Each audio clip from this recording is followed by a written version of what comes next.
Y'all, today we're going to be putting a new steering wheel in my 1997 Mazda Miata. The previous owner put this wooden one in, and I decided to pick up an NRG. That's upside down. NRG with a hub and quick release. So let's get right to it. So since this has no horn, makes it real easy. 21 millimeter, you just pop this off.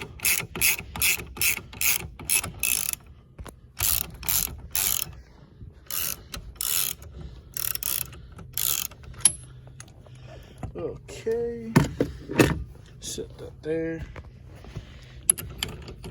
Get it with your hand. There we go. So we have that off. Just hand that to my buddy. Okay, let's see how hard this wheel is to get off. Hold that for me. So normally wheels are pretty hard. We want to keep the wheel straight. That way when you put the new wheel on, it's easy to get off. Oops. Oh, there we go. Super easy. So we got the old wheel off. Now we got to take this off. Looks like somebody's done some grinding back here. So there's going to be Phillips in here. Let me grab a screwdriver and we'll get back to you. All right, now that we got the steering wheel off, we got to take the 4 screws out of here. The guy that had this previous didn't put this screw in, so we only have 3. There's one here, here, here. You want to bring the camera down a little lower. So we got, like I said, the 2 up here, which are pretty obvious. You got this one back here, and then right next to this one, there's a really, really deep one. You got to have a pretty long screwdriver to get to it. This one's missing, so we'll start off by taking this one. They're pretty small screws. You want to make sure you keep all your tools or screws and stuff organized so you don't put parts where they don't belong. Sorry if the video quality is bad. I'm recording on my phone. And I got a cracked camera on my phone.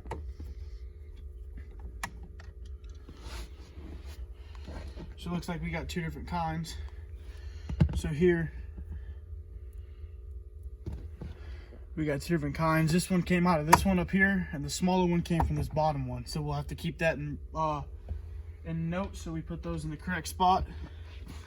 Now we got to shoot for this real long one. Oh. Come on.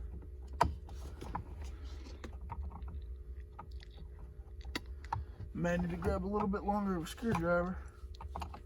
There we go. I got it. And once you got these screws out, you'll be able to pull this plastic piece apart.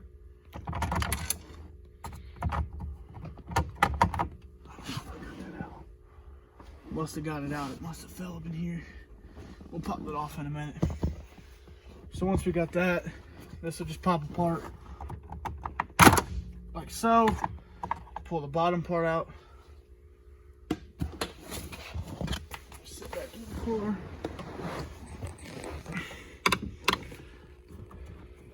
Just kind of maneuver this around. Didn't even know they came apart. Pretty cool.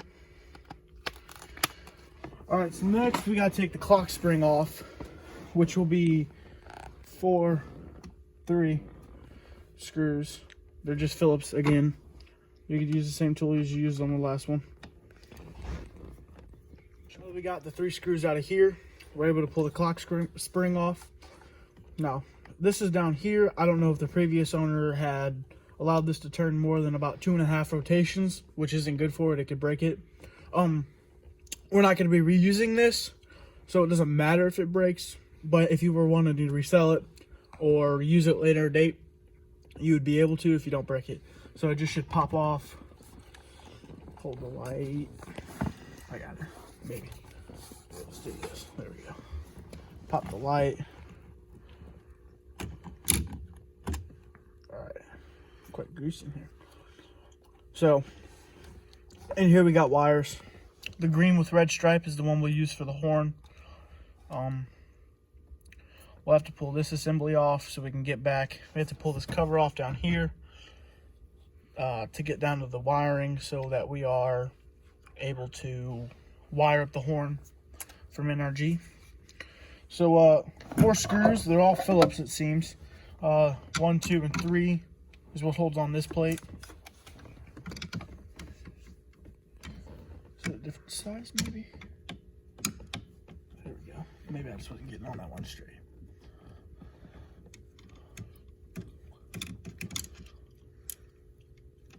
Magnetic screwdrivers are the way to go. Man, it seems like this one is just, must have been really loose already.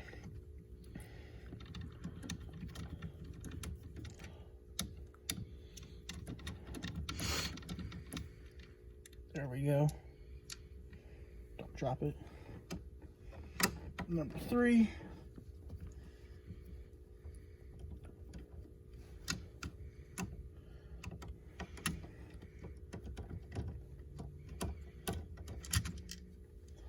There we go. So we got the 3 bolts out of here.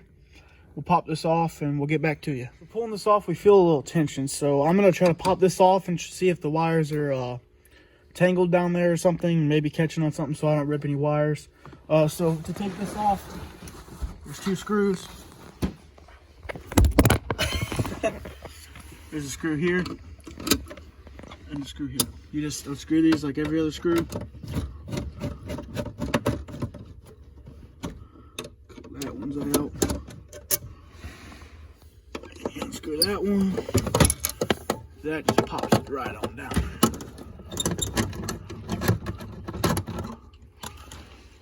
Just set this off to the side.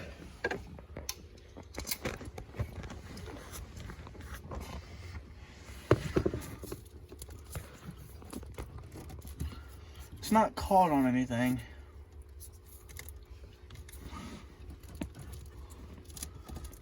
Definitely a tight area to work, so maybe we'll just pull a little harder. Try not to rip any wires, do anything stupid. There we go. So we popped this off, so now we'll be able to get in, remove this completely from the harness. That way we don't have to cut the wires and do it ghetto. We'll have to undo the zip tie. Oh, we probably should have done it. Anyways, do the zip tie, undo this, disconnect the clip, and we'll get back to you when we get the tape off and down to the clips. Okay, so we've made it inside the RC room. We took this connector, which has the green and red wire from the inside of the car. We'll show you when we get back outside. You're going to need wire if you're hooking up a horn. You want to splice the 2 ends off of these. You want to just kind of mix them together, pinch them. That way they're touching. Kind of hard with one hand. Take some solder.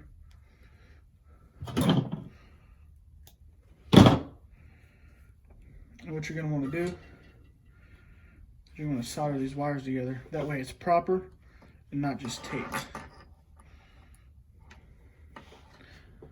Okay, 1 second. Let me get a stand up for this. We have our stand now. That way we don't have to fight it. Heat up the wires.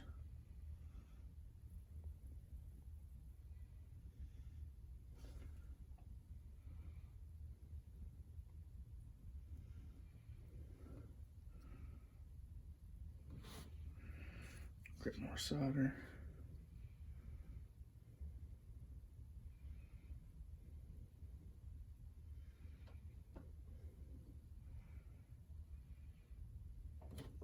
You really want these 2 wires to stay together for a long time.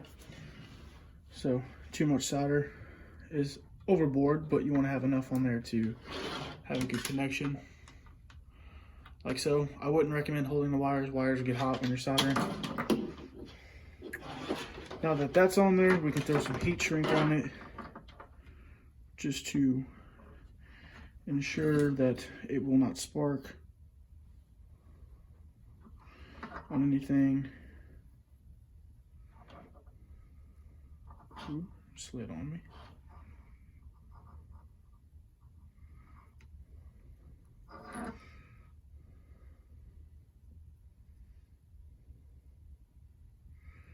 And the good thing about a soldering gun is it's not a flame, so it won't burn the shrink wrap, which makes it a little easier to work with, obviously, because you don't got to worry about burning stuff.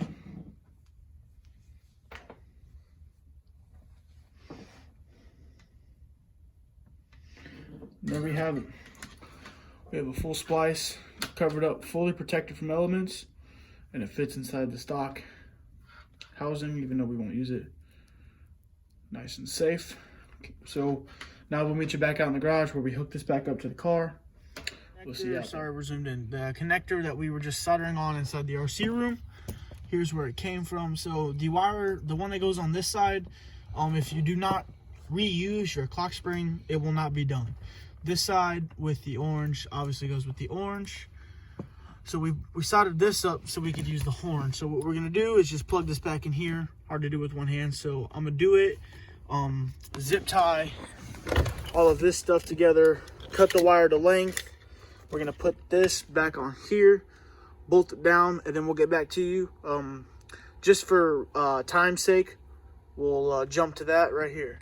This piece right here, sorry, I forgot to turn the flash on. If you want the airbag light to go away, you have to touch these two wires together. So you can grab just a connector, rip the plastic off of it, and it'll short that system out. It won't cause any harm, but it'll cause the airbag light to go away, as the previous owner didn't do that, and he just has tape over the light so it didn't break. Alright guys, so we have bolted this back up, put the 3 screws back in here. We have ran the wire. Obviously we have a bunch of excess. I cut a bunch off just to make sure I didn't waste my time soldering and doing all that work for nothing. So we'll be able to cut the fit. This bolt right here, since we are no longer using the clock spring, we're able to use this. We'll put the wires around here with a paper clip that's pointed this way so it touches the back of the hub, which is over there. I'll show you guys in just a second. It's partly hooked up to the other part, so it's going to be a little difficult to handle, but we'll get it done. We're going to cut this wire, splice it, run the paper clip around with a screw through it, and then we'll after that we'll put the hub on, test the horn, make sure the horn works, blah blah blah, and we'll get her done. See you in just a second. So we got this back on, forgot to record. You hook the paper clip up, and there's a red wire where the clock spring screwed in. You just do the wire, the paper clip, and you got a horn. So we bolted this back up. Now we'll get back to you when we get this put done. The hub on and made sure the paper clip was making contact with the back, so then the hub would work. We're gonna get some screws and mount this back on here, and then put the steering wheel on. We'll get back. Tighten down the bolt inside here. I forgot to tell you, to 28 to 36 foot-pounds. And I've got the quick release on here loosely. I'm gonna tighten it down. You want to line up this NRG with the dot on the inside. You can't see it now, but so that way, because when we locked the wheel, it turned. So this is really the top of the wheel, but to torque it down, we had to spin it till it locked. We'll tighten these down, put the wheel on, and we'll be done. Guys, so got the horn on. It works. You gotta push this down. A little silver tip. Push the silver tip down, the steering wheel comes off. And then you just push it on. And then you push it back on. There it is. So that's how you do it, guys.